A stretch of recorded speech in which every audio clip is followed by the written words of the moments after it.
Hello, everyone. Welcome to another episode of the Chapalang Film Podcast. I'm your host, Seping. We also have co-host and film director Jonathan Chu. Our guest today is Siew Hua, or Chris as his friends call him. He's a Singaporean writer and director behind Locarno Golden Leopard winner A Land Imagined and his latest film Stranger Eyes, which is the first film from Singapore to compete in the main lineup of the Venice International Film Festival. And also, you made a documentary about the Singapore band The Observatory called The Ops, A Singapore Story. I think that's very underrated. But anyway, welcome to the pod, Chris. Having me, guy. Hi, nice to meet you. Yeah, good to see you again. Right. Okay, so maybe as we begin this podcast, we always like to start from the beginning of things and then we make our way through to the present time. So maybe let's start at the beginning. When did you discover your passion in film? I don't have this kind of like eureka moment, like a lot of people do. They know they are born to make films. That was not my process. I was interested in films. I like to watch a lot of films since when I was a kid. My dad, he was very busy and he gave me this like voucher of like LD that I can rent just to entertain myself. Right. LD, I'm not very sure if you guys even know what LDs are anymore. Yeah, Like, I currently have a collection inside my storeroom. If you want, I can give you. No. I no longer have any LD players. But Yeah. So I was watching a lot of films as a kid, and then at some point I think I was like watching films with my friends, and they, we were watching very differently. It's like, I didn't like the films they liked. They didn't like the films I like, and I was very curious why. They will always say like, "Oh, this film that you recommend, no good." Yeah, refund my money. Yeah. So Yeah. I was curious to understanding, how, what is film and film language and things. Right, So I went to study films at Ngee Polytechnic. And then from there, I really had my first kind of formal film education.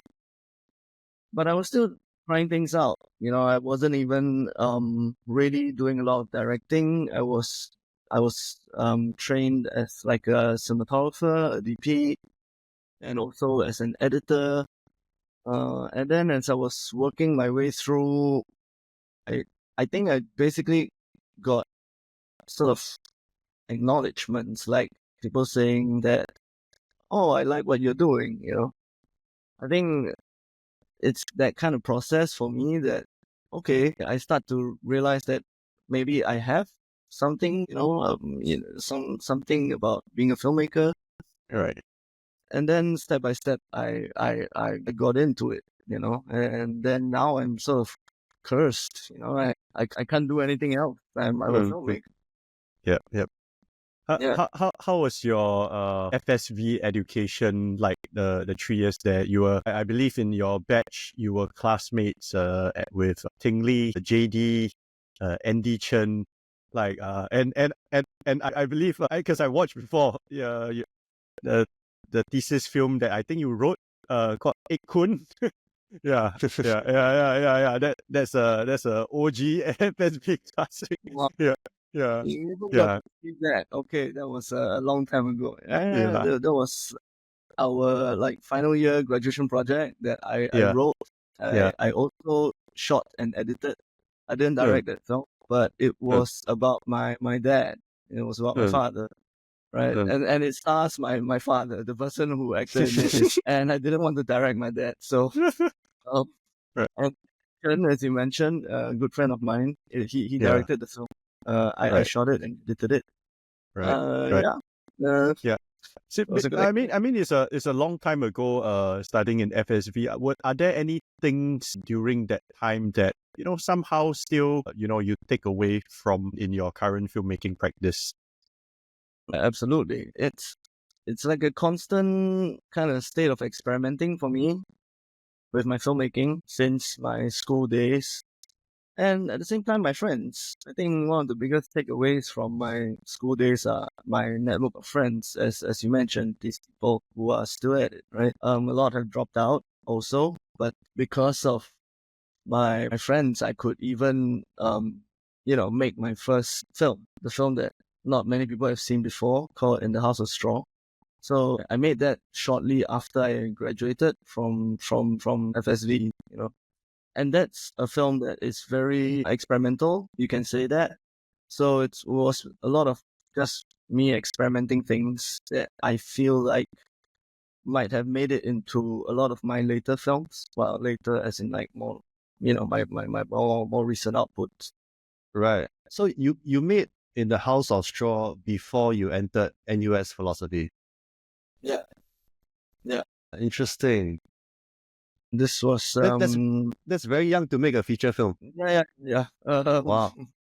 How old was that? I think right after NS, right? So Yeah. we all have to do NS. And then right after NS, I was feeling like, I already gave myself this like 3-year education in film. Maybe that's the end of my film career already.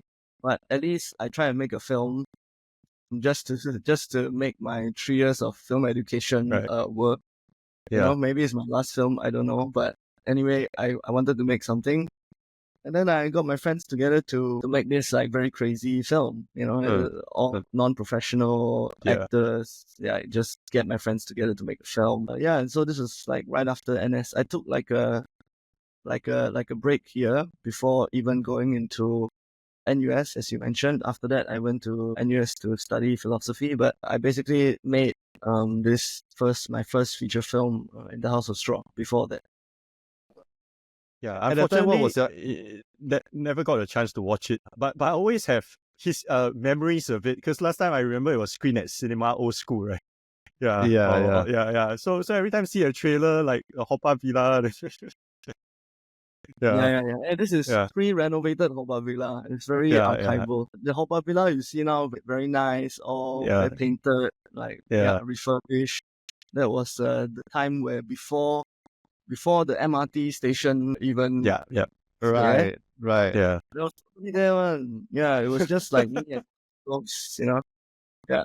I think it would be interesting to watch your film In the House of Straw back to back with Nelson's film, because Nelson's film was also shot in Haw-Par Villa, part of it, right? Can see the juxtaposition. Yeah. Nelson Before and I after. are big fans of Haw-Par Villa. Yeah. Yeah, at the time when you made In the House of Straw, what was your attitude like? Like, did you have a John Cassavetes kind of mentality going in, or was it purely like young brash energy? Yeah lah, it was kind of young and dumb lah, but I think young and dumb is good lah. Yeah, Young and Dumb is good. Yeah. I agree. had no concerns of anything at all when I first made that film. I mean, I didn't even know what film festivals were. I didn't understand what kind of box office concerns and kind of budget concerns.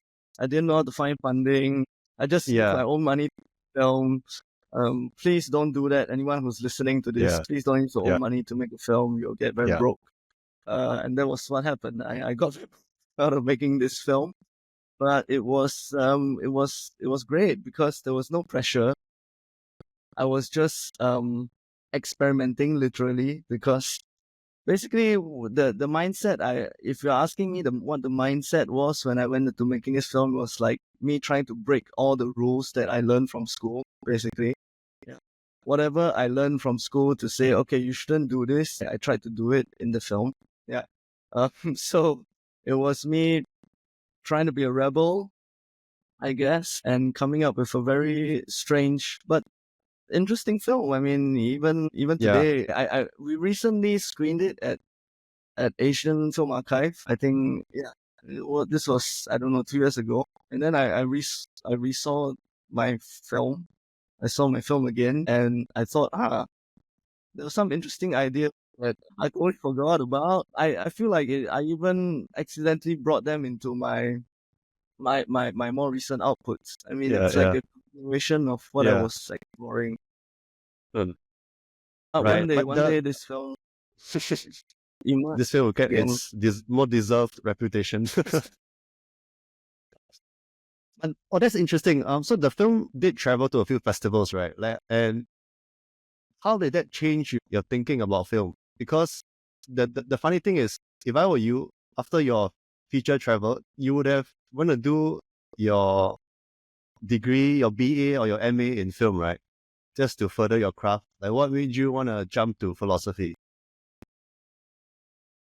Well, actually, another straw was me sort of dabbling into my pseudo philosophies, and struggles on all kinds of things that, me as a young person was dealing with, whether is it religion, sexuality, thoughts about society and citizenship and identity making, all of that kind of rojak into one film. And I think after that experience, I was thinking maybe I should find out more about it, more about philosophy in a more formal way. It was also an experience of thinking that, okay, I mean, I did my film school in Nian, right? And I know how to press all the buttons. I know how to make a film per se.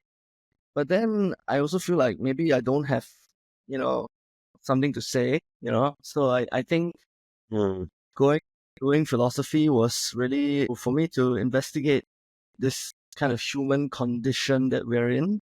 Yeah, which I think at the end, it's there in all my films. A certain kind of philosophical questioning. Right.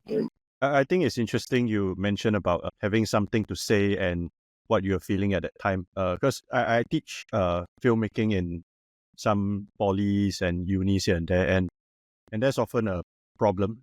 So I think I should form a module called House of Straw, naming after a film. Is that one exercise where the students have to force themselves to really think what they are interested about and what is really nagging them, and just converge all these ideas into making something.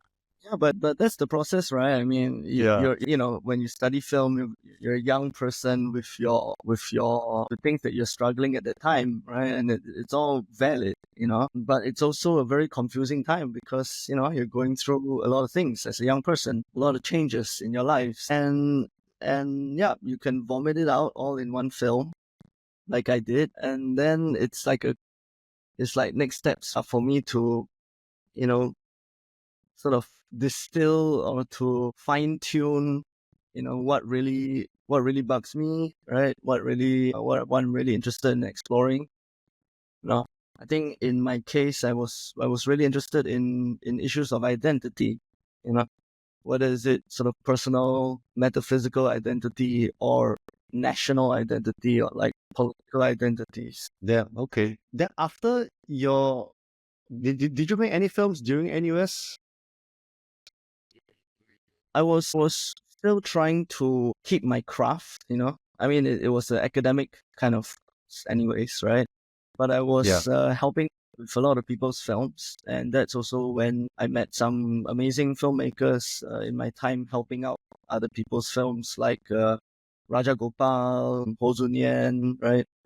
Daniel Hui also, right? Like all these people who I later on, became really good friends with. And then pretty much right after NUS, it was already at the sort of final year of NUS, I started making The Ops, as you mentioned, my film, right?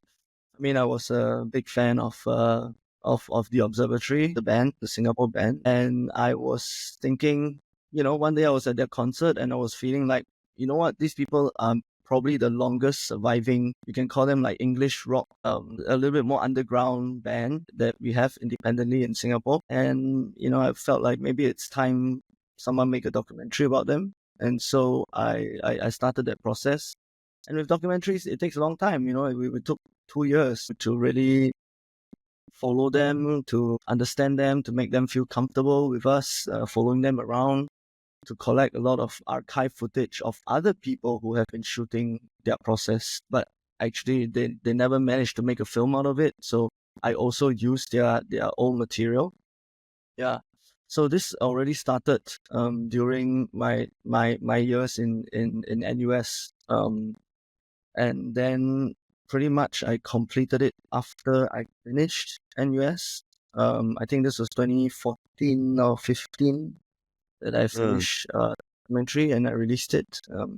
It was maybe also a way for me to sort of get my filmmaking, maybe a bit rusty already, I mean, like I was in school for a long time. And so sort of get back into the groove of filmmaking. But, with documentaries, you're working on a smaller unit. It's not so stressful, not so high stakes. Let's put it this way. Dealing with you don't have to deal with a big crew, for example. So it was a good way for me to exercise that filmmaking muscle, right? To get back into filmmaking. And I think quite shortly after, I started talking to Fran, my producer for Land Imagine, to develop Land Imagine. So it was quite a process. Right. And where does 13 Little Pictures fit in to this journey? So 13 Little Pictures was something that was happening already when I was making In the House of Straw. So this was early on. I mean, 13 Little Pictures is basically a group of us filmmaker friends, basically, right? Sort of coming together and helping each other out on our films, right? Including Daniel, who I mentioned. And basically, how we started was that we were going to watch, like, I keep bumping into the same people at film screenings. At that time there was the Cinematheque at the National Museum, and every screening that I go, I keep bumping into these same people, Wan Ping, Bitiam, and How old were you then? 20, 21, Okay. 22, Okay. around there. And it was a time where we were all of us were also okay. So basically, we were basically, as I said, we keep bumping around each other and became friends. And then at some point, we even started a little, you can call it cine watching group. Like basically, they would all come to my house and then we watch films together. At that point, it was because my house got a slightly bigger TV, like 40 inch. At the time, 40 inch, that's that big. Yeah. So we would come to my place and watch films together. And we were all sort of making our type films already. As I told you guys, I was making The House of Straw at that time. Also, I took a long time because as I said, I got no funding, no money, all use my own money. So, it took a long time. It took like 2 years to make In the House of Straw, So over this period was around when the 13 Little Pictures group was formed. And by the time I finished my film, we all were already sort of making our own films, and we decided that, hey, shall we kind of group together? It helps in sort of the distribution of the film. We were already helping on each other's films already. We kind of created a label for ourselves in that sense, because I think we were all making films in this kind of very DIY. I think that was kind of how we felt like what was gelling us together was this kind of very independent DIY spirit, and coming up with strange and crazy films that basically sky is the limit, for fictions. So we bonded on. Yeah, and then we I know Daniel was in House of Straw. How long were you guys friends for before you asked him to act in your film? Actually, I knew Daniel even earlier on. We had a common friend between us, Jennifer, who I met in film school. And so I knew him for a while already, and I knew that he was also like making stuff. And I thought, this handsome boy deserves to be in a film. So so I asked him to be in my film. He was like very moody at that time, Like, I mean, now still a bit moody, but at that time even more moody, more. And that kind of moody, emo energy kind of worked with the character that I was coming up with. Yeah. So I asked him to be in my film. I mean, just as well, Daniel and I was in Wan Ping's film called White Days. Yes, White I saw Days. that. we were in each other's films lah, Yeah, being ourselves, being our obnoxious selves. Yeah. Yeah, all all done without script lah, all done without budget, without schedule. Yeah, just doing it on our own. Right. And to transition to Alan Imagine, right, before I pass it over to John, because I know you wrote the script for Stranger Eyes first. Or maybe you wrote both scripts simultaneously or around the same time, and you were planning to make Stranger Eyes first. But then I think because of funding issues, you couldn't. That's why you started to work on like Alan Imagine. Like, could you tell us like the whole story behind the development of those two scripts? And maybe were there other scripts that you were trying to develop that, somehow got shelved and now you're trying to revive them? So actually I wrote Stranger Eyes first, even before Alan Imagine. Yeah. In its very early iteration, it was a very different film at that time. And I basically approached Fran, my producer, for Alan Imagine and Stranger Eyes, who I also met in film school, actually, Fran Boscher. He was like an exchange student at that time when I was in school. And then later on, he went to producing.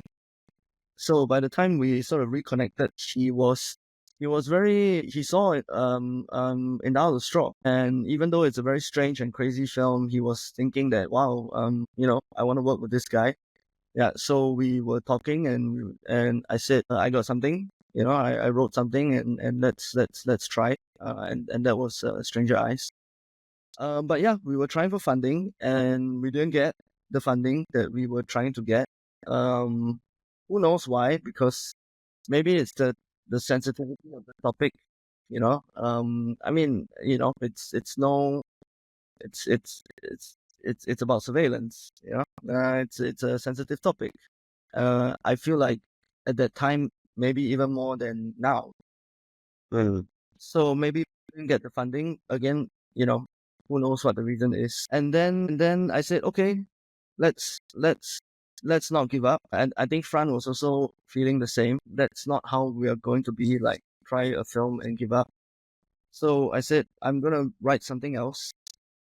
And I was very interested in something that I was already thinking about a lot when I was doing my documentary, The Ops. And this is something to do with land reclamation and citizenship, national territories, national borders, territory and citizenship. I was very interested in that. And I'm developing Alan Imagine, right? In fact, my interest in Alan Imagine came more out of, firstly, the land reclamation stuff. And I wanted to make a film that was almost wholly shot on reclaimed land, new and old. So actually, if you see Alan Imagine, 80% of the film is shot on reclaimed land, actually. I mean, Tuas and all of where the dormitories are, they were reclaimed. They were old reclaimed, right? Compared to the new reclaimed, like Marina Bay Sands, right? So, and it is from that process that I started meeting the migrant workers, because I was in Tuas a lot. I started meeting the migrant workers and then I got to start I found out about their stories, and that was how Alan Imagine happened. And I guess, the rest is history. Like, yeah, we made the film and it got good results. And then actually after that, we sort of took Stranger Eyes back out of the shelf to revive this project. Yeah. And of course, I feel like the successes of Alan Imagine helped to for sure. And I started rewriting it. Right. Just a little bit about Stranger Eyes before. Alan Imagine before we dive right into Stranger Eyes.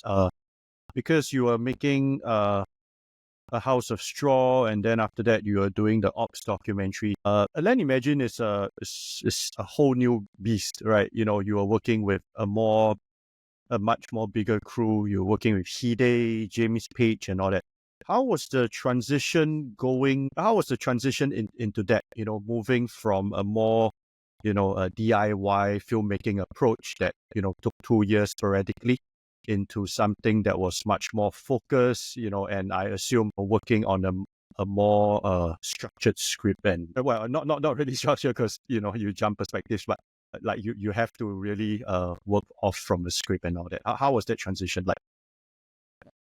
Yeah, it was a big transition, as you just mentioned, all of those things. I mean, previously I was working with friends, and we're talking about 6 people, 5 people. Suddenly I'm dealing with a crew of 40 people, right? Yep. 40 people that I have to communicate and convince, right? On top of that, I was working with professional actors, right? Previously, I was working with, non-actors, and they were great still. But it's a very different process, right? For example, I feel like, working with non-actors, you need to guide them a lot, right? You need to, there's a lot more insecurities, because they have no experience. I think with moving into something like a bigger beast, like Alan Imagine, but I was working with professional actors, and for me, shifting to the mode of professional actors is about giving them space, giving them space to perform, to develop their characters, the way they want to. That way of collaborating became a lot more intense. It wasn't so much of me just giving only my inputs. It was a lot about, all these people, as you mentioned, also, right? My crew, from Hideo to James, these are people who have already been doing a lot of films. They have a lot of experience. In fact, I am the lesser experience, out of my more professional crew at that point, right? So it was important and humbling for me, to really listen to everybody's input and try to make sense of how that fits into my vision of the film. So that whole process is a very different process, when we're working on that scale. And as you put it, it's a different beast because we are working with a script, with a schedule, with a budget that is a lot more inflexible than my DIY type of movies, right? That there are less space for me to go off script, to go to extend suddenly out of pure improvisation. Unless we prepare for improvisation, we don't have so much room for improvisation because there is not enough time and money to do it. So all these things are things that I have to really adapt, at that point of time. And for me, it's completely, when I was doing Alan Imagine. Right. And before we go to Stranger Eyes, right, last question, because I think recent news that has been on my mind is Donald Trump declaring that he wants to buy Greenland and parts of Canada. So I'm just wondering, like, why, with regards to a land imagine, right, why is it important for Singaporeans to think about land reclamation? Like, for most people, the logic is Singapore is small, so of course we should expand our land, right? And what else is there to think about? We need more land. We need, more BTOs and HDBs and whatnot. For me, it's about toying with the idea of Singapore being an absolutely imagined construction, once upon a time, you don't know this, but we had not mountains, but we have like hills, we have more like, we have lands. So Singapore not only transformed, like laterally, like expanded, but even vertically. Basically, we cut down our little mountains and hills to create our very first land reclamation. Right. This was during already the colonial times, right? And so, it's interesting for me that, like, this is a country that it doesn't even respect natural boundaries and borders in terms of its imagination of itself, right? We are in a way completely constructed, not just in terms of our land, but also our demographic. All of our demographic is purely policy, right? How Chinese we have, how many Malay we have, how much Indian we have, how much others we have, and how much migrant workers we have. All of that is really a construction. So if you start to think about the land and the people that are surely radically transformed since our beginnings, you start to understand Singapore as a very interesting space. I don't I know of any other countries in the world that has that kind of clean slate reimagining of itself. We can literally cut off the kind of histories that we don't want, the histories that we want, include into our own narratives, and to recreate ourselves from the ground up. Fascinating, isn't it? Very, very fascinating. And in some ways, I don't know, for me at least, there it's quite admirable. Like we are like a very finely tuned experiment, and so far it's been working out for most people. And there's really something insane, but in a good way, right? I guess you can say that, right? In a good way, about the way that our technocrats have approached nation building. It is a utopia for some, you know what I mean? Like that, I mean, make no mistake, it's a utopia for some, I mean, a lot of course, also we understand is lost in this process, for sure. For sure. Right? Yep. The kind of development that we've gone through as a country, the rapidness of the development that we've gone through in our country, we don't understand it from the standpoint of being in Singapore, but it's quite insane. I mean, I can be away from Singapore for a couple of years and I get lost when I come back in Singapore. I literally I'm lost. I don't know how to navigate Orchard Road anymore, I mean, all these that are of my childhood is absolutely gone, right? And then at the same time, we are asking the question, all our young people are leaving the country because they have no sense of belonging. If you put one and one together, there is that. It's like the space and the place of Singapore. It's hard to anchor me to Singapore because everything that I grew up with is gone. Where I had my kids is gone. All my first everything is gone. So it's also something to put into question our urban our urban. But you know what's funny, or maybe what's ironic, is because I'm on like Twitter a lot, and I work in an industry where, like in crypto, right, where it's quite global, and it's very funny because on Twitter, right, you can see so many Americans who are fed up with what's happening over there, and they keep praising Lee Kuan Yew. Like for them, right, Lee Kuan Yew is the peak role model of what a statesman and a politician should be, and it's like insane amount of like look at Singapore, look at Lee Kuan Yew. We should, more of our politicians should be like LKY. It's hilarious. And there is a change of narrative about Singapore in the US, I think. And I'm sure right now, because TikTok is getting banned, a lot of Americans are flocking over to Xiaohongshu. I think they'll have a change of narrative about China as well. Yeah. We're seeing a lot of these changes at the moment. All right, now let's talk about Stranger Eyes. First question, and this was a question I had when I was watching your film. I think that is Stranger Eyes about voyeurism or is it about surveillance? And if you could talk about these two concepts, right? And maybe for you they are related, right? But for me they're quite different. But I guess you can make a case for how they are related. Now, what interests you about these two topics? I mean, what interests me, I guess, is quite simple. I mean, we are a highly surveillance state, famously so. I've been tracking this, and I feel like year by year we are always in sort of the top 5 of like the most surveillance cities in the world. I mean, not in China because they don't have the data in China, and definitely China wins out on everything, in terms of survey. But yeah, we are bedfellows with the most surveillance cities in the world, right? So I mean, living in Singapore, you feel that. I mean, it's our relationship with surveillance is there. It's in our conscious state, Yeah.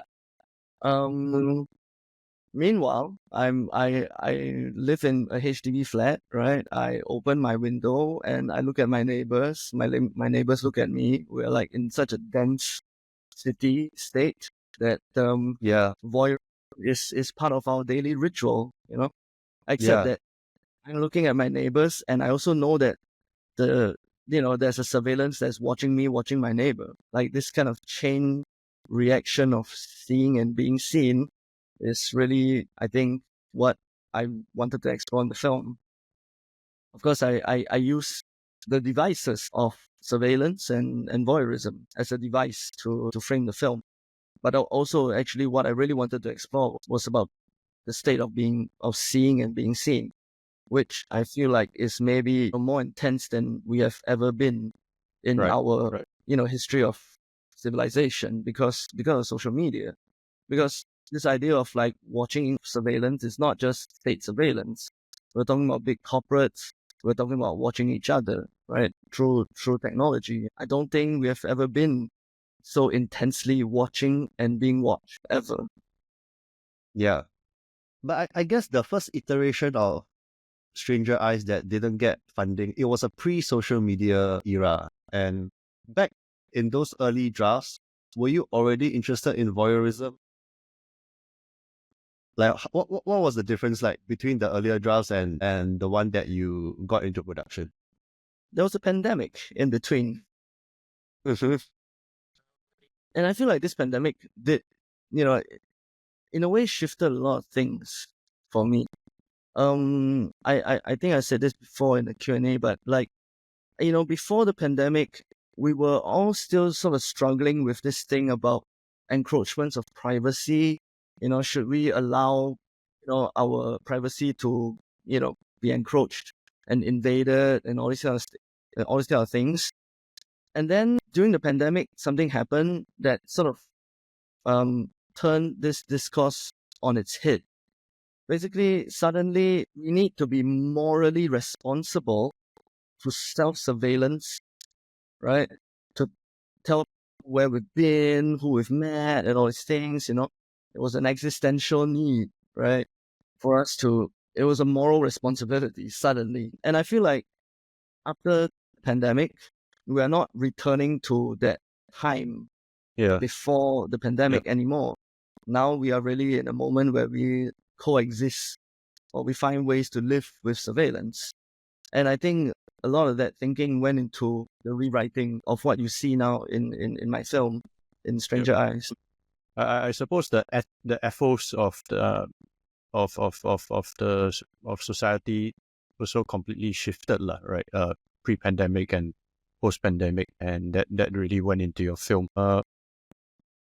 Okay, and I would like to speak a little bit about your development of the script, because you are developing it in various labs. Maybe just briefly talk to us about how was that process like?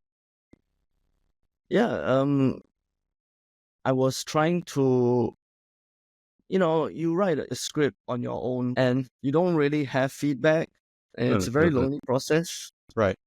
And you think maybe it's good, but you don't know. Or you think it's terrible, but you don't know also. And I think we decided, me and my producer decided, okay, let's also try to workshop and lab this script a little bit. So we submitted it to film labs. Of course, it was also to find funding and all these things, but it was for me to, more importantly, to try out how it reads to other people. Yep. Right? Yep. How other people are taking on, my thoughts, right? Because a lot of these labs are overseas also, right? So it's also interesting for me to understand, okay, how are overseas international audience or filmmakers or script consultants, how are they reading the script? How are they taking this story, which I take to be deeply Singaporean, because it really comes from my environment, as I was saying, this idea of surveillance. So how does that translate to them, right? So it was a lot of that, and I also set myself a task to try to develop my characters more during this process. I feel like, what I was doing with Alan Imagine, yes, I was exploring a way of working, of coming up with my voice in my films. But at the same time, maybe I was focusing a lot on the big picture, and I felt like maybe my characters were not as deeply explored as I would want to. I think that was for me sort of a later on reflection that I had. And I was thinking, okay, maybe I take the opportunity of these film labs to get a little bit deeper with my characters. After all, I feel like this film is really about this kind of watching and being watched. Right, and right. it goes very deep into their inner lives, right? Right. I like to speak a little bit about characters and maybe also about the structure of the film, but maybe let's talk a little bit about the characters first. I noticed that there are few dynamics in the film between husband and wife, between mother and son, father and daughter, and also mainly the watcher and the one that is being watched. So throughout the development, how was your process trying to kind of, I guess, put layers to the drama between these dynamics, or crafting moments of tension between this?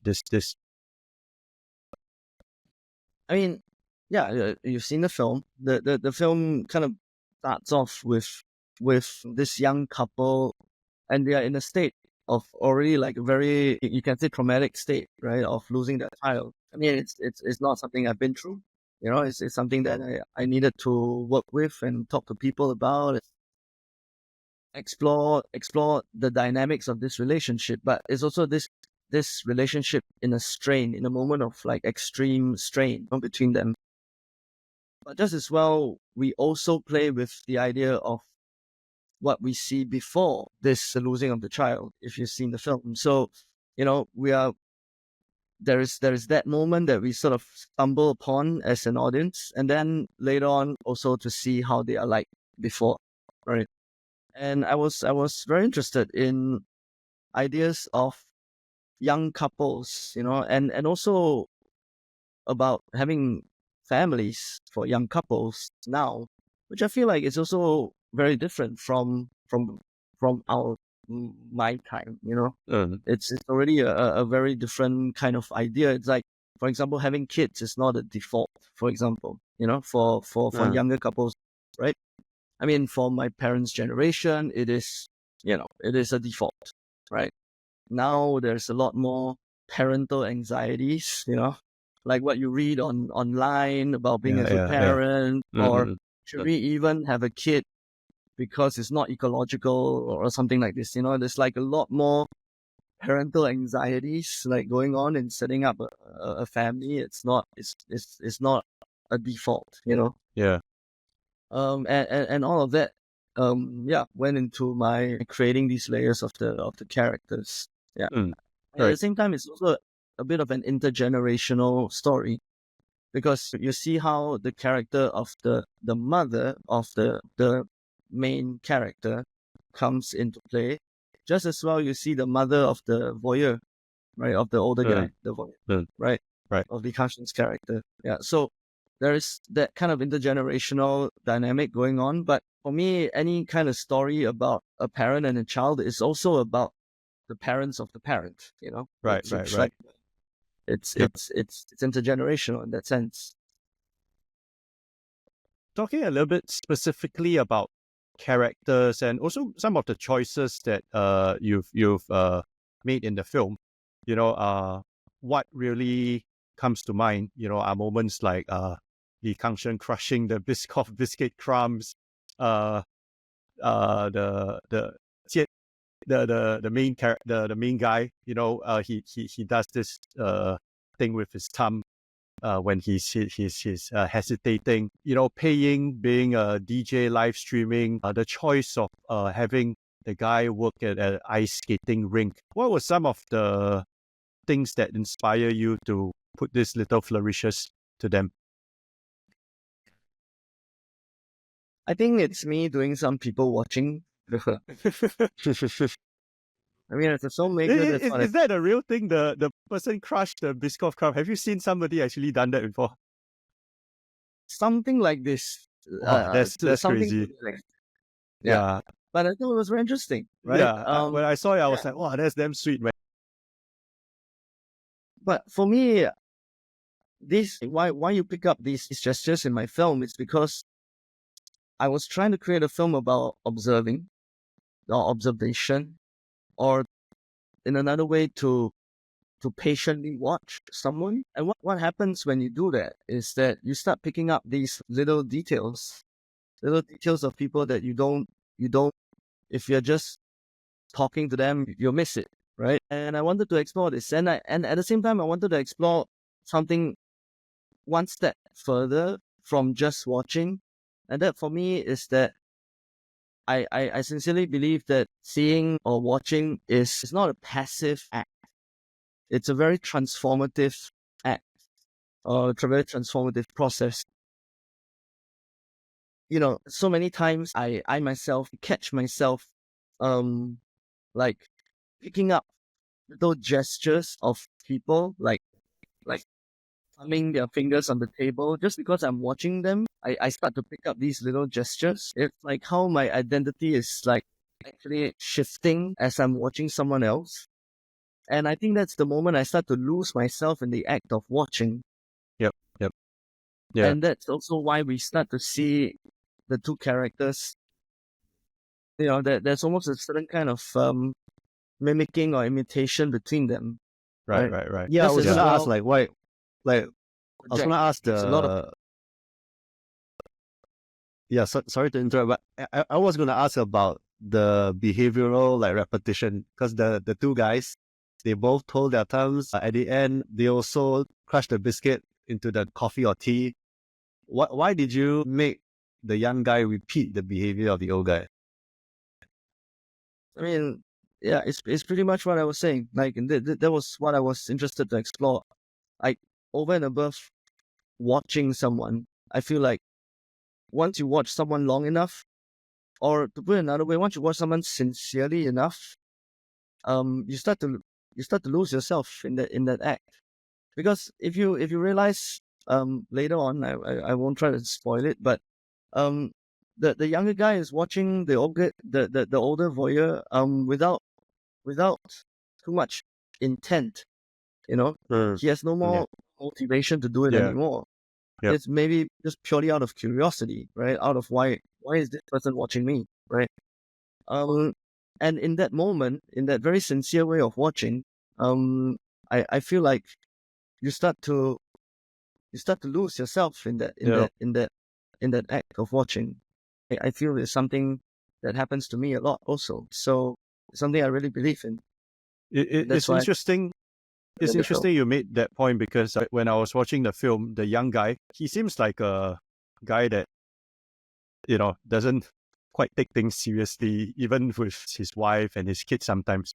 But there are a few moments, especially towards the end, when he is following Kang Sheng. He is deeply committed to it, and he is more sincere and more serious than anything he has done at the start of the film. And I think now that you mentioned this immersing into seeing other people, it starts to really ring true lah. Yeah. Right. I got a question. I got a question, right? Like, because you're talking about surveillance, right? And as you mentioned earlier, today when we talk about surveillance, it's mainly corporate surveillance, and there is a book, I think it's called Surveillance Capitalism, right? Which is how all the big tech is essentially more or less spying on us and feeding that information to the state. Why didn't you include elements of that in your film? Like in your film, the characters do not seem to really use social media, except Kang Sheng, who watches some kind of version of Twitch. Yeah, how come there isn't a lot of like modern technology in your film? It's still very old tech, like DVDs and your security guard. I don't know what room you call that, right? Yeah. It's quite sort of deliberate on my end that I didn't want to include this kind of very, very sci-fi devices, but to make it very like high tech, because this was something that we were discussing even very early on when developing the film. film about surveillance. This could easily have been a very kind of sci-fi type movie, you know.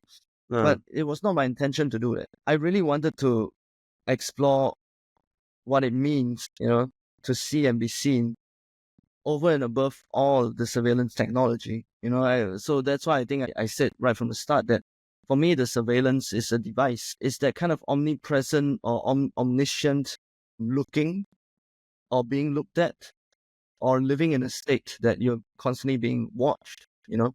But then I think if I had dabbled into a very kind of sci-fi world with a lot of camera stuff, I feel like I would lose something that I really, it was more important for me to explore, you know, which was really about the people, you know. Right. What are we when we are being watched? Right. You know? Yeah. Do we continue to walk? Are we walking a straight line just because we are being watched? You know, like if we know we're not being watched, do we divert from what we're doing? Is our human potential constrained because we live in a state that we're constantly being watched? You know? I mean, these are questions that are really, for me, they are more important questions than all the surveillance technologies, which it's already a given at this point. I was also very interested in the idea of how we want to, you know, being seen is a very important state of our existence at this point, you know. Because of social media, probably, you know, we want to be liked and followed and subscribed and all these things, right? Like, you know, you see it in the character of Paying, for example. I think she mentions this, that, you know, she doesn't feel like she's being seen, you know, and I feel like now so much of our existence is tied up to being seen, you know, compared to, you know, before we even have social media, right? Yeah, we didn't need this kind of acknowledgement of being seen as much as now. Yep. I want to ask because as a local audience, as I look at the locations in the film, immediately it's like, I know this place, you know, and all that. The choices behind some of the locations, right? Like you use 112 Katong, which to me, I was like, that's probably the only time it's being shown in even it's not even shown in TV shows or anything, because and it's quite an interesting shopping mall as well. And then there was this scene where he's following the Kang Sheng, right? And it's in this industrial place where there's a laundry in the ground floor as well. That is in Ubi, right? Yeah, that's in Ubi. Yeah. I live right opposite there, man. I stay in Ubi right now. So I thought there's a very interesting way of the locations used in the film was quite interesting, including one part where Lee Kang Sheng is following the kid and he's walking on the highway, right? What were some of the decision making that went into like using these locations? Because you could, you know, arguably kind of stage these scenes in other locations as well. I think first and foremost, I think let's not forget that, you know, the main two locations are the two HDB units. Yep. Yeah. These two HDB units are like sort of the real protagonists of the film, right? Yeah. And it's difficult to get these two locations, which is the most difficult part of making this film. You know, like I mean, I then imagine, and I thought, wow, do construction worker dormitories land reclamation sites, wow, very difficult, very very tough. So I make a simpler film lah. Like I just shoot in HDB flat lah. But no, it is not simple at all.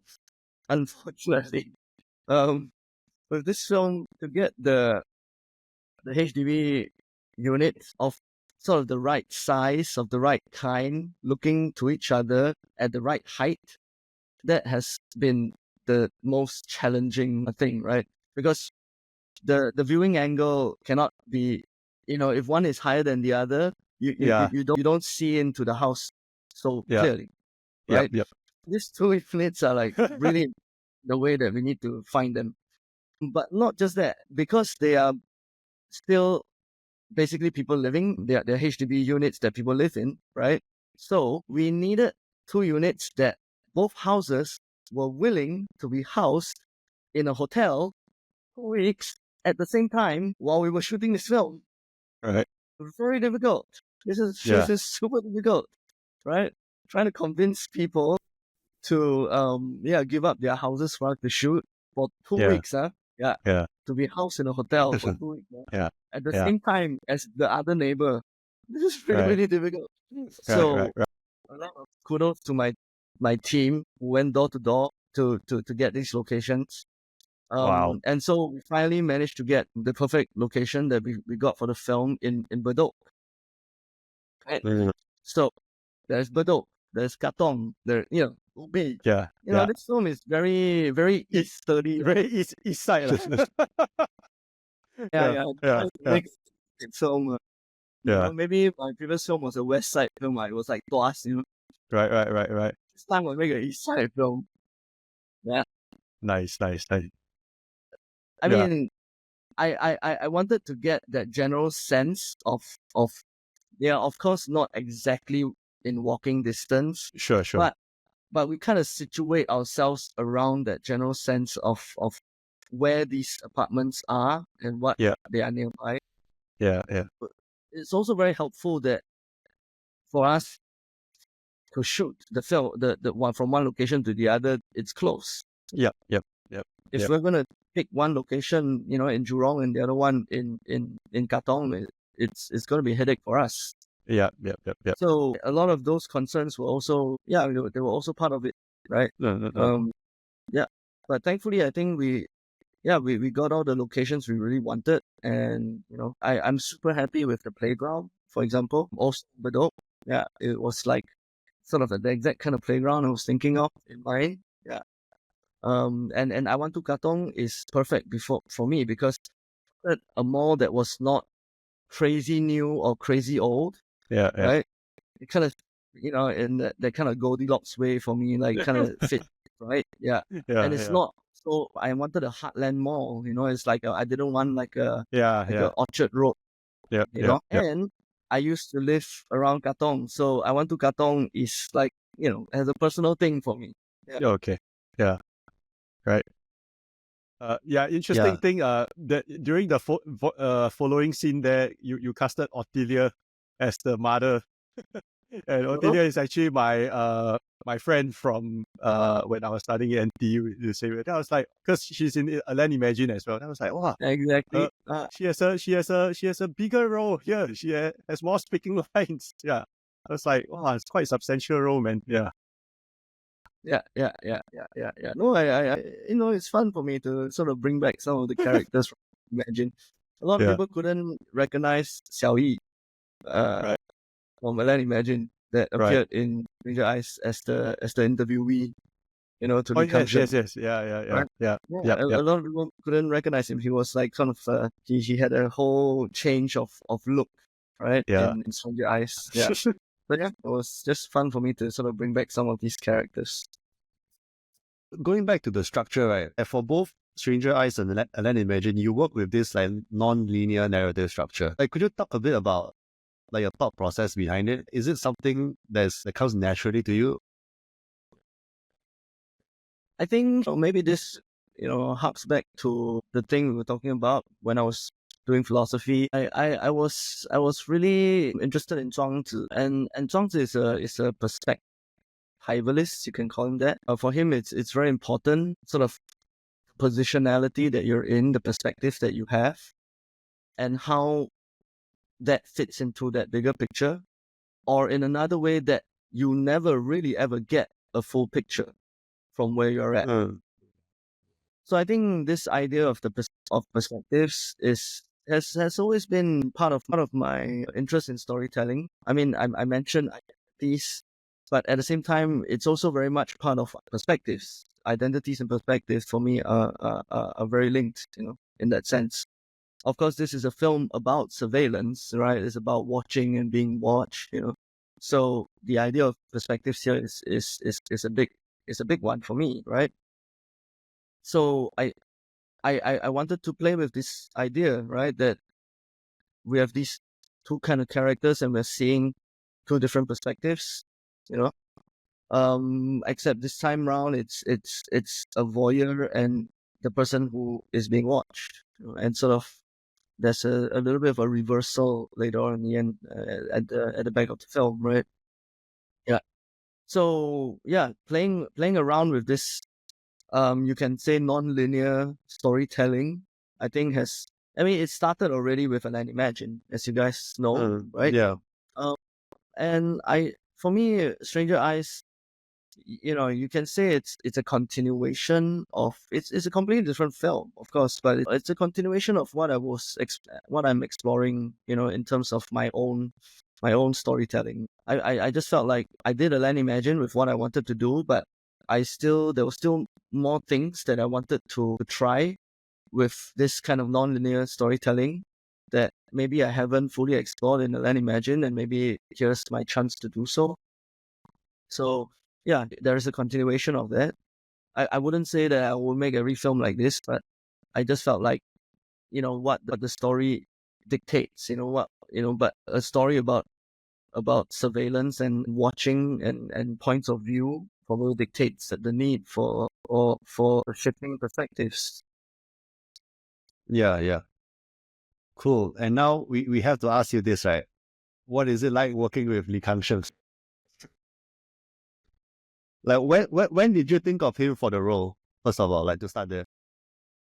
At some point of writing the film, I think it came to my mind. I mean, after all, the character is a little bit of a silent voyeur.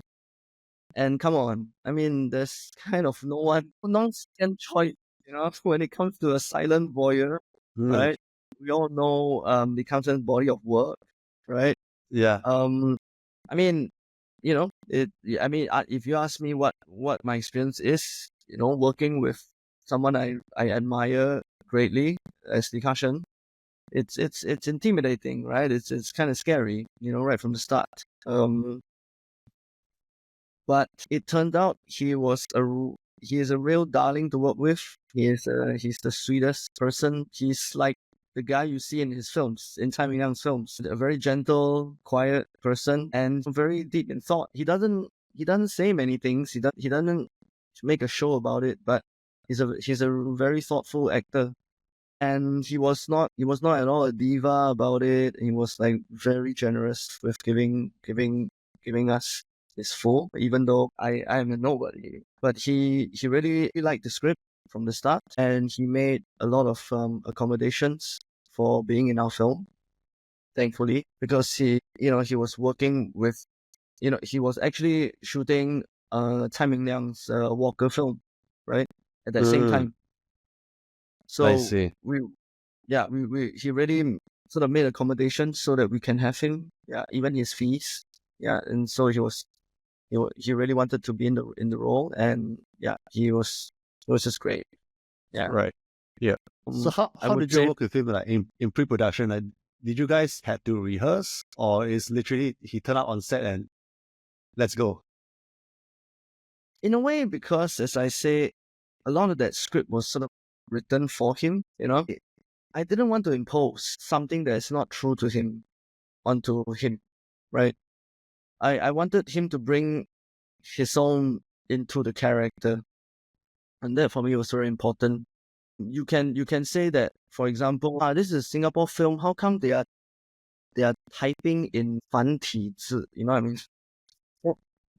It's really strange for a Singaporean to see that. But for me, what I was more concerned with is the performance. I didn't want to, like, try and teach this uncle how to do Pinyin Suru, because the way that they tag in Taiwan, they use Zuying as an input, and Zuying doesn't have simplified Chinese. It only comes out in Chinese. Yeah.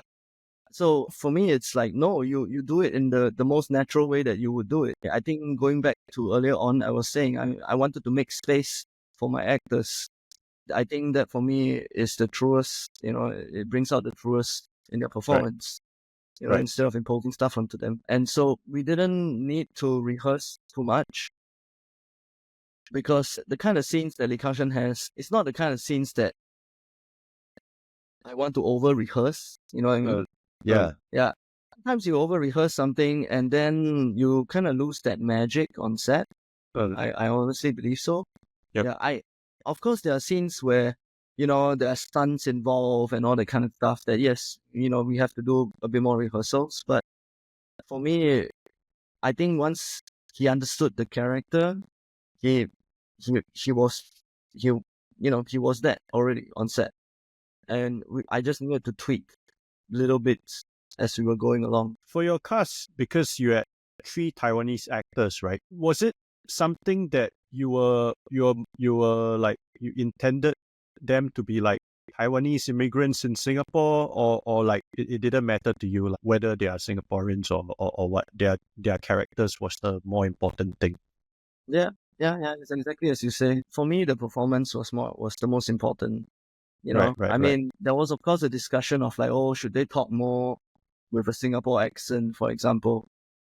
For me, that would have ruined everything. I honestly believe, like, I hate that idea. It's like I have to box them up into some kind of nationalistic agenda. You know what I mean? Right. I think it's very backward for us to be thinking that way. So I basically said, no, you do it in the way that is most comfortable and most natural for you, because for me, the performance is the most important. Yeah. Right. How did like Wu Jianhao, like Vera, Chen, and Anicca, how did their casting came along? Was it like after you guys confirmed the Kang Sheng, or was it before? What were the talks like? Quite concurrent. I mean, with Wu Jianhe is also someone who I wanted right from the start. Because I saw him in Yang Guang Hu Zhao, A Son. And I was very taken into his performance. I said, oh wow, okay. I mean, I was obviously not looking for some 小鲜肉, you know what I mean? Like some pretty thing, you know? Yeah. I mean, for this character. So I was really looking for someone who had that kind of depth, you know? So I told my Taiwanese producer, okay, we need to get this guy. Again, thankfully, he was very up for it, and he was very interested in playing, a different kind of role than he usually does. With Vera, it was interesting because I was working with her already on sort of a mini series that I was shooting actually during the pandemic. It's called Deep End, main character of this series, like a crime series. And I understood her scope. Like, she was an actress with a lot of scope. I just felt very comfortable with her playing the role. So I thought, okay, let's get her back on board in my show. Yeah. And with Anicca, it was something that I wanted from her energy. Anicca is quite new because she hasn't done, I think, any other feature films before. But then looking through, a lot of options with a lot of the female casting, they were kind of, I don't know. I didn't get the vibe that I wanted immediately of them, and I wanted someone very real, not just again a pretty looking thing, you know. So I think when we were recommended Anicca, although she was very new, but immediately I spoke to her over online, and I think we hit it off, and it was like, okay, I love your energy, you know. Maybe you're a bit more new to this, but we can work with it. And I think at the end, she was amazing. The visual language of the film, once again, you are working with Hideo. What were some of the discussions you guys had, in terms of crafting the cinematic language from what we see in the film? In times of the voyeurism, there's a lot of still moments of tension, but there were also a lot of steady cam shots and all as well. How did you all work together this time, and how was it like working the second time after so many years since in Land Imagine? No, actually, like you say, actually the first time we worked together was on Land Imagine. So actually there was more to more to discuss in a way because we've never worked with each other before. I think by the time we hit Stranger Eyes, we were actually very comfortable with each other's sort of processes, and he, Hideo is an amazing, brilliant mind. He really understands what I was going for, like just out of the script. Yeah. So we didn't needed to argue or fight over anything actually. I think we were both like on that same, we were both very thinking the same. I think it was important for us both that, again, we come back to the idea of perspectives. It's important that of like what you see, but it's also very important what you don't see. Yep. I think that was as we have, who was taking the lead, whose perspective is this scene from, whose perspective is this part of the film from. I think those were maybe our main discussions. Of course, we talked in very good terms also about the Steadicam, because after all, this is a film about stalking. It's about a stalker basically, right? And we wanted that kind of fluidity with the way that we were stalking. And he brought in his good friend from Japan, who is the Steadicam operator is from Japan, who is a really also super experienced Steadicam operator, Domi-san, and he was also spot on with how to capture, again, with a very sort of limited perspective. You feel like you see a lot in the film, but actually you don't. I think that's maybe part of that magic that we were trying to craft. And it wasn't just that, it was also in the sound, right? What you hear and don't hear in the film is very important for us. And that was a later discussion with my sound designer, Tu Duu-Chih. So it was both, I think that we kind of created this, you can call it that language of the film. Right. So speaking of sound design, this is your first time working with Tu Duu-Chih, right? How was it like, because obviously he's very legendary. He's a legend, basically. sound designer, sound recordist, all things sound, like pretty much a audio Swiss knife, right? How was it like, working with him, and what were some approaches that, it just never crossed your mind that, this could be done this way? Yeah.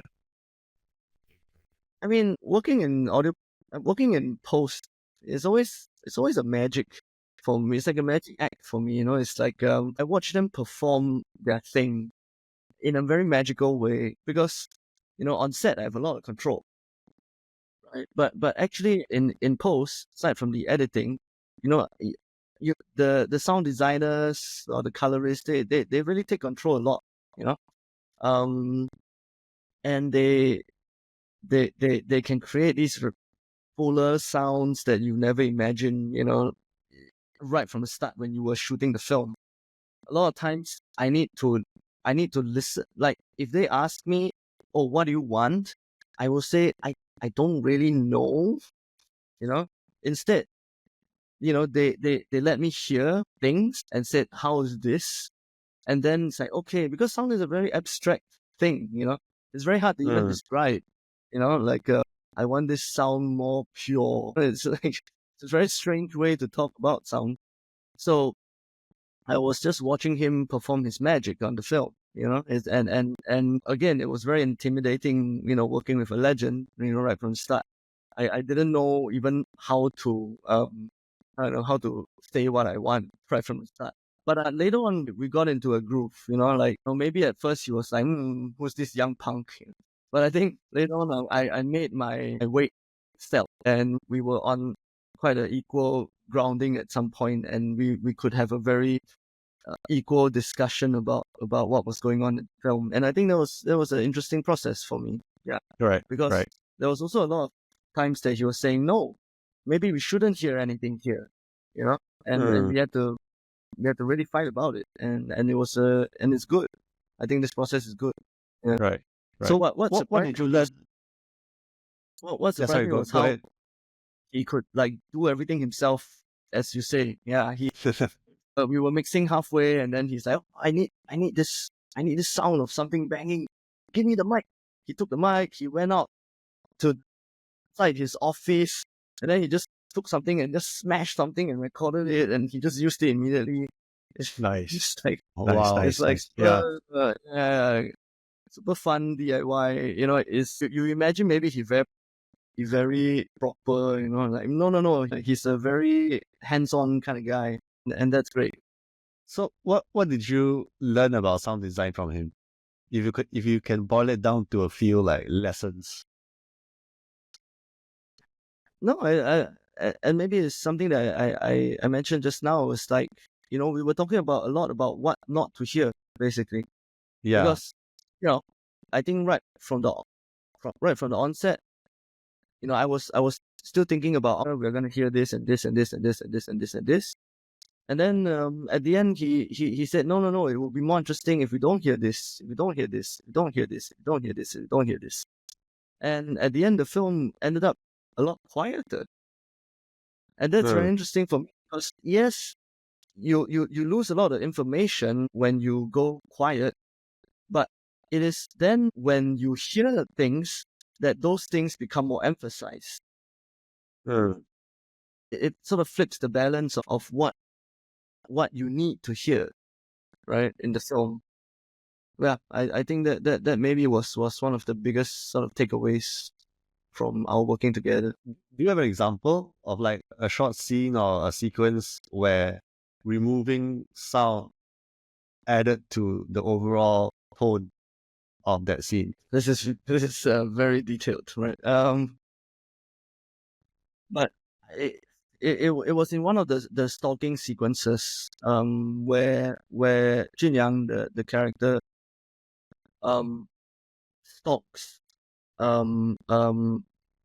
Li Kang Sheng towards the back when they arrive at the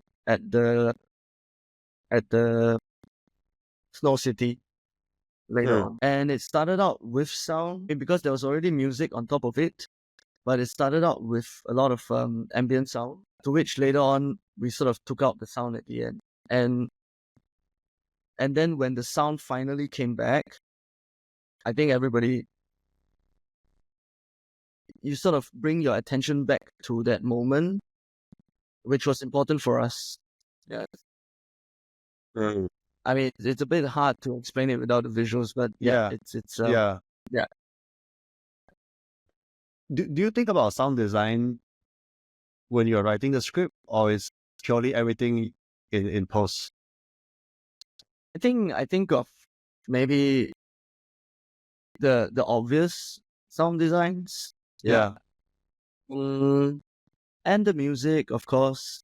But I like to play around a lot with the sound in post. Yeah. There was another moment where, for example, when Li Kang Sheng was looking across at the couple fighting, you know, after Jin-Yang supposedly left the movie at the trolley for a while. Yeah. Couple was fighting. Yep. And at first, we recorded all of that you could hear what they were fighting about, right? And we played around with not hearing it, and for us, it was definitely more interesting without hearing what they were fighting about. So yeah, things like this. I think it was just a learning process for me also. The music for the film that was being composed by Thomas Foguenne, if I've not the music won best original score at the Golden Horse Awards, right? And you know, you're using very non-melodic but yet very percussive and very primal sounds. Was it something you had in mind from the very get-go, even before production, or it was something that you all kind of found while watching the film, while watching the cut of it? No, this is maybe one example of, it's not really the sound design, but the music I was thinking about, even in the writing already. This, I mean, not in specific, but as you mentioned, it's something more percussive, more non-melodious, right? Yeah, more atonal, you know? It was more of a driving beat. Yeah. And I remember also it was something that that Hideo was asking me, you know, even down to cinematography, what kind of music are we thinking of, right? Yeah. And that changes the way the camera moves in that way. Yep. When that music is, as you put it, like atonal, percussive. Yep. That was sort of right from the start. I wanted something that drives stalking. But it was only later on, after I had a long discussion with Thomas, we were trying to find still the right sound. And at some point, I think we found the instrument that we wanted to explore, which was the gamelan. So what you're listening to was a gamelan. It's a certain kind of gamelan, right? That Thomas had at hand, And I thought, oh wow, this feels right. And I mean, not only that, it's like it gave it a texture. Maybe you can put it like Southeast Asian texture because it's gamelan. Yep. It's not so, like this kind of Taiwanese piano type. I really want that kind of, Taiwanese piano music. I was a little bit bored of it, Yeah. And so I felt like, okay, we bring in this kind of Southeast Asian texture into the film. Yeah. I just felt like that really opened up a lot of things when we found gamelan as the instrument that we wanted to explore, and then we just took off basically. Yeah, it was very fun with the sound and with the music. I really enjoyed that process working with the music. I'm quite detailed when it comes down to music compositions. What other instruments did you consider before you guys decided on the gamelan? I mean, of course, there was the usual kind of drums, or like electronic kind of stuff. Right. I mean, the usual. We were thinking of. It was also that we also tried out like guitars and stuff, but to play it in a more atonal way. I think the guitars later on found itself coming back into some of the score, and in the later of the film, we do hear it. But yeah, at the start it was purely quite percussive, and it was mostly the gamelan. Yeah, I think it really worked for the film, and because the gamelan is so rarely used in film, so it really stands out. Yeah, I'm super happy that Thomas won for the Golden Horse for that. I mean, for me, it was like, yes, because we really enjoyed doing this music for the film. Yeah. Okay, so I think we have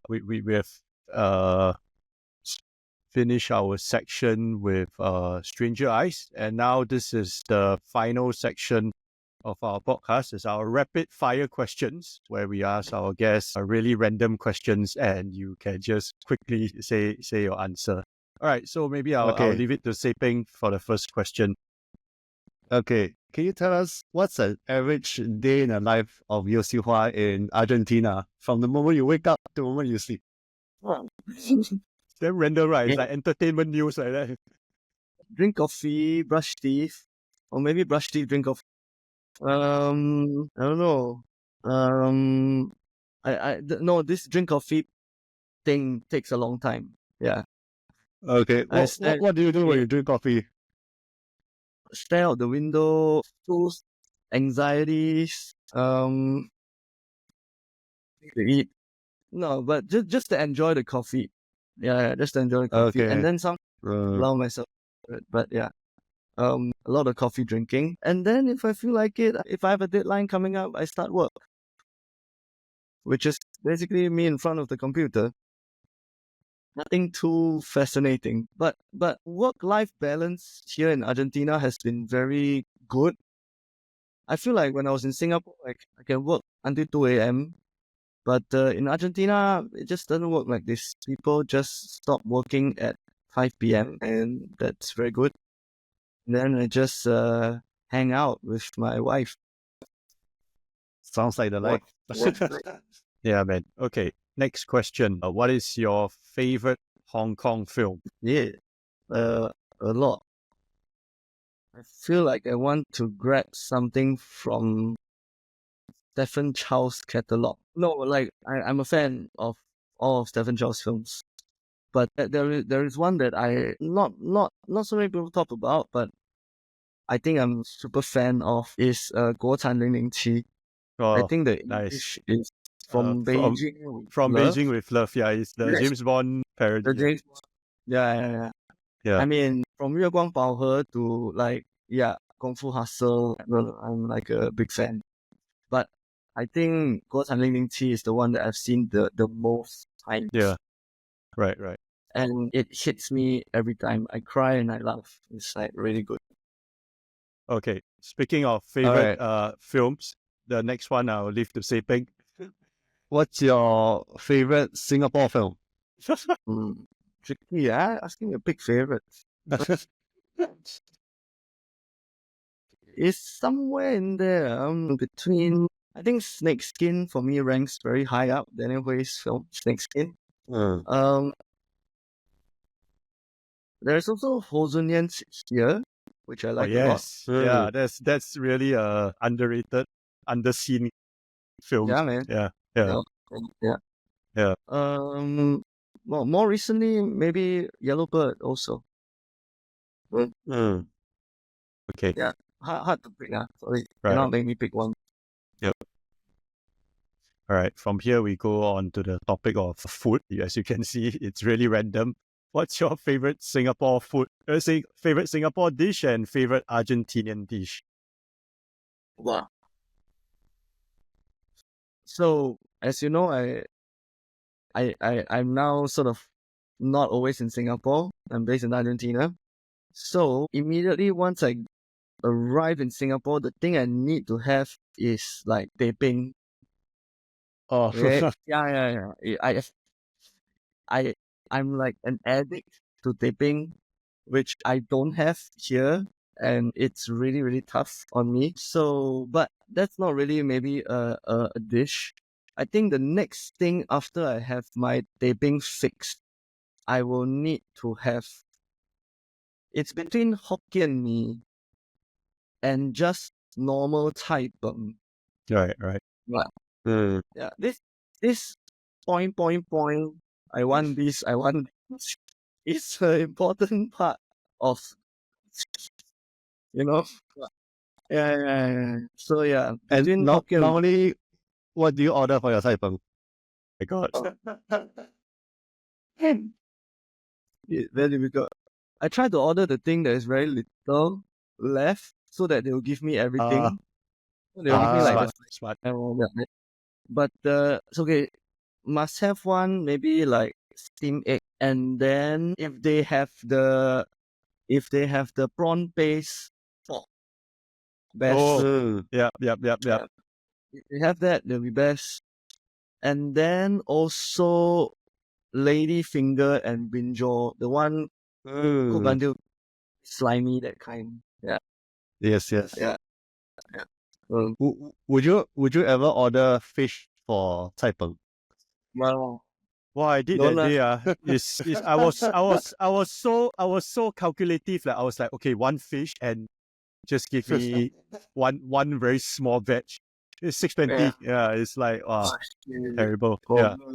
Cannot. Don't order don't put yourself in that. Yeah, you need to don't hate yourself. Yeah. All right. So, favorite Argentinian food? Wow. I mean, it has to be the beef lah. The beef, like next level.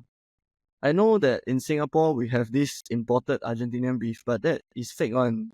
Until you arrive in Argentina and you eat real Argentinian beef. I literally had a moment when I first arrived here and ate the beef here. I had a moment that was like, wait a minute, what have I been eating before this kind of? Because it's completely different. Yeah, it's just different. Right. Yeah, and it's really, really good. Yeah, the beef here is really good. Yeah, hands down. Right. Cannot find. Okay, Say Peng. All right, next one. If you were to make an action genre film, right, what would the story be? What would the what? Like, what would the story be?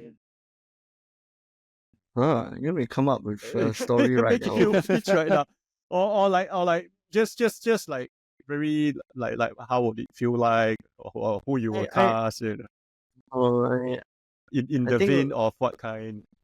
I think Love One. I die hard romantic. I think my action film is Love One. It's all Right. about love. Okay. Actually, maybe I'll make it a wuxia film if I have a choice. I Nice. think that one maybe dream film on my bucket list somewhere to make a wuxia film. Wuxia Yeah. film. Yeah. Nice. Yeah. Like what Hosea Sen did. The last film. That one. Yeah. Well, must wait until then. No, big budget, difficult. Yeah. Okay. Favorite film about surveillance? If you have. Guess I think it is The Conversation. Yeah. Yeah. That's Yeah. the benchmark, lah. Right. Yeah, man. Yeah. I mean, it's like surveillance film and more. Yeah. You know? Yeah. Yeah. People Yeah. remember the surveillance part, but when you start watching the film properly, it's so much more. It's really, really interesting. And how do you get away with making a film like that? You know what I mean? Like a commercial film at that time, like that. It's fascinating, lah. Yeah. For me.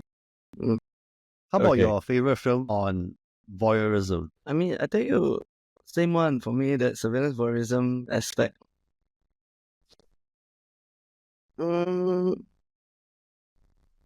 I mean, maybe the next one, which is also a surveillance film, I guess it's, I don't know what to say. What is a voyeurism film in that sense? Same. I mean, Same. because there is like Anicca's Cachet. I mean, that's another one that I would point out as my favorite. Okay. Favorite crime film? So it can be like detective lah, noir lah, or like serial killer film. Favorite crime film? Favorite crime film? I think this one counts lah. Lee Chang-dong's Poetry. Okay. Unexpected. Yeah. Cause got crime inside. Yeah. Okay. Got crime. Yeah. Interesting. Okay. Okay. We are down to last two questions. I'll go first and then I'll leave the last to Sei-Ping. Who is the most important musician to you? Oh my god, why so difficult? At the moment, Taylor Swift. Yeah. Why? Taylor Swift. Why? And she has like improved the economies of very many countries. And True. she's on something powerful enough that can resonate like this to the teenage white girl in me. You know what I mean? Yeah. Any particular songs you or like albums from her you enjoy? I mean, 1989 masterpiece. 1989. Yeah. Masterpiece. That one is pretty good. It's really quite good. Yeah. This masterpiece. I think my favorite might be Blank Space. The MV is not bad. Huh? Yeah, very good. Wow. I mean, can I also say The Observatory for me is Okay. like maybe the most important music my life, you know. And that's basically all the albums. Yeah, it's like a very formative of my from all growing up and my formative years and up to now. Actually, when I'm very homesick of Singapore, I put on The Observatory. Very strange. I don't know if they will approve, but yes, I do that. I like to imagine your shelf is like, Taylor Swift albums. The Observatory, like right now, is the most An observatory, alternate. most interesting mashup. Right. Okay. Last question from Sei-Ping. Yeah. What book are you reading now? Now, Yeah, like or recently, no, like this period. I just finished reading Han Kang's The Vegetarian. Oh, right. Yeah, I read that before. Yeah.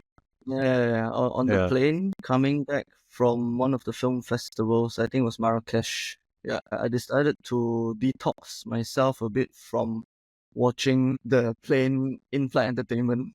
Watching Sonic the Hedgehog 1 and 2. No, I cannot spiral into this. So yeah, I picked up the one book that I prepared, which was Han Kang's Vegetarian, and yeah, it was very, very moving. All right. So that's the end of our episode. Thank you so much, Chris. Thank you so much. Thank you so much. Yep. Yeah. Okay. We look forward to your next film. All right. Can I do a plug to say that the film screening at the projector? So yeah, come catch it. I mean, Singapore films are hard to distribute and to promote, and sometimes they run out of the screens very fast. So yeah, come catch the film if you have the chance to. Shout out Anticipate Pictures. Oh. Yeah.